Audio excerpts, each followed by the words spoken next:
Wabarakatuh.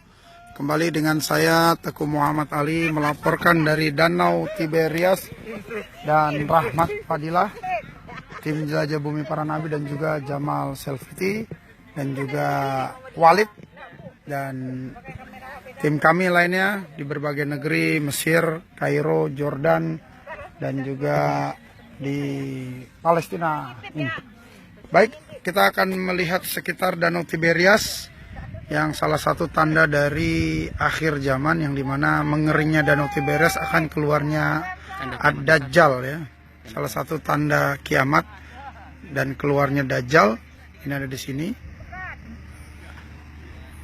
Airnya berawal kurang lebih dari sini, sekarang sudah surut sekitar hampir 700 sampai 1 km kalau kita lihat di depan sana sejauh mata memandang.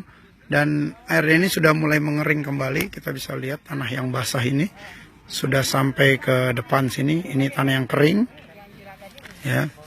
Dan ini tanah yang basah. Dan di sana itu ada dataran tinggi Golan dari negara Syria. Dan juga di sebelah kanan kita negara Jordan. Dan di sebelah sana Yerusalem, Jordan, Syria seberangnya. Danau Tiberias ini dikuasai hampir 90% oleh pemerintah Israel, dan kurang lebih 10% bahkan tidak sampai oleh Jordan. Baik, mungkin akan ada sedikit cerita bagaimana salah satu tanda akhir zaman dan keluarnya Dajjal. Silakan bercerita, Ustadz Rahmat. Assalamualaikum warahmatullahi wabarakatuh. Apa kabar Bapak Ibu semua, masyarakat Indonesia? Di sini kami sudah sampai di Danau Tiberias. Ini adalah salah satu tanda akan keluarnya tanda kiamat besar, yaitu mengeringnya Danau Tiberias. Di dalam hadis yang sangat panjang diriwayatkan oleh Imam Muslim, juz 8 Kitabul Fitan, dikisahkan bahwa sahabat Nabi yang mulia yang bernama Tamim Ad-Dari, asalnya adalah seorang Nasrani. Beliau pergi berlayar, ya, beliau pergi berlayar ke timur kota Madinah,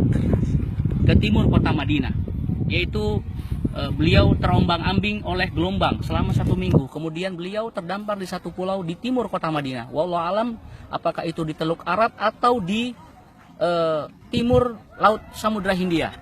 Kemudian di pulau itu beliau bertemu dengan makhluk yang sangat aneh yang bernama Jasasa. Kemudian Jasasa memerintahkan Tamim Ad-Dari untuk menemui seseorang yang akan bertanya 4 pertanyaan kepada Tamim Ad-Dari.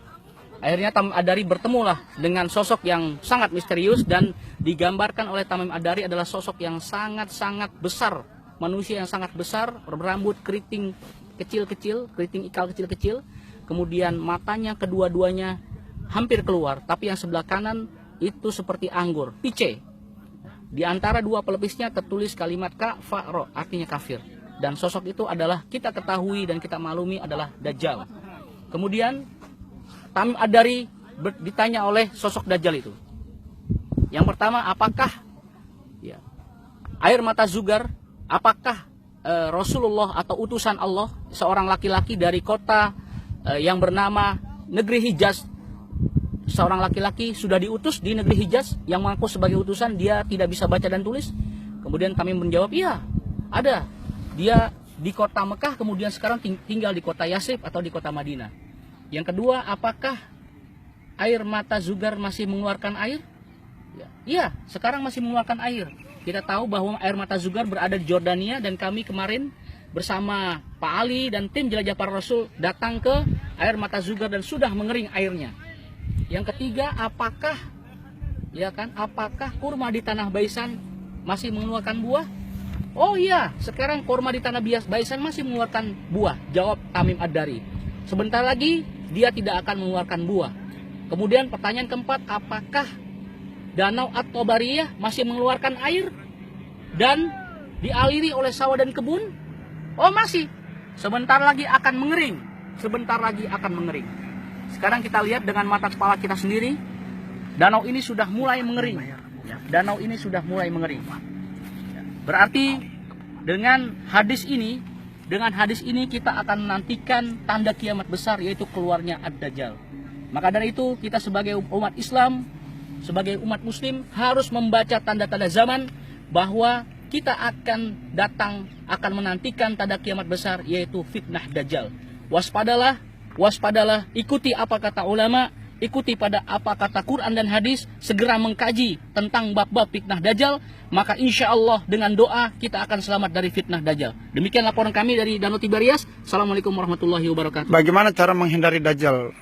Cara menghindari Dajjal itu dengan doa, yaitu Allahumma inni a'udzubika min azabi jahannam wa min azabil qabri wa min fitnatil mahya wal mamat wa min fitnatil masihid dajjal. Doa itu dibaca setiap selesai sholat 5 waktu, selesai tahiyat akhir sebelum salam.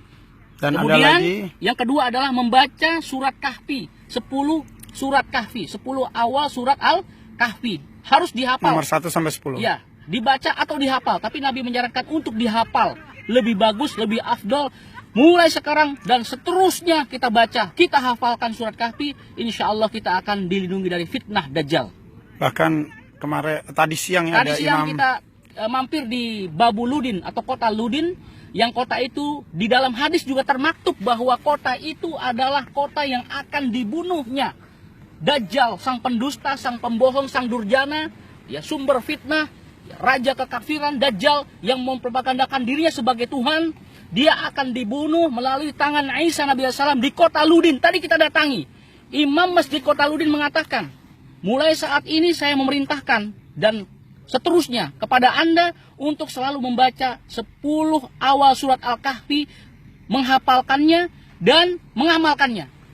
Karena saya sudah perintahkan kepada seluruh kota Ludin, orang muslim di kota Ludin, untuk membaca, menghafalkan dan membacanya setiap saat untuk berlindung dari fitnah Dajjal berdasarkan petunjuk Rasulullah bahwa kita harus membaca surat Kahfi 10 ayat pertama itu untuk selamat dari fitnah Dajjal. Baik, terima kasih Ustadz Rahmat. Kami tim Jelajah Bumi Para Nabi, mudah-mudahan apa yang kita sampaikan sedikit ini membawa manfaat dan barokah. Amin. Bila ada kekurangan, kesalahan, kekhilafan, saya Teguh Muhammad Ali dan Rahmat Fadilah melaporkan dari Danau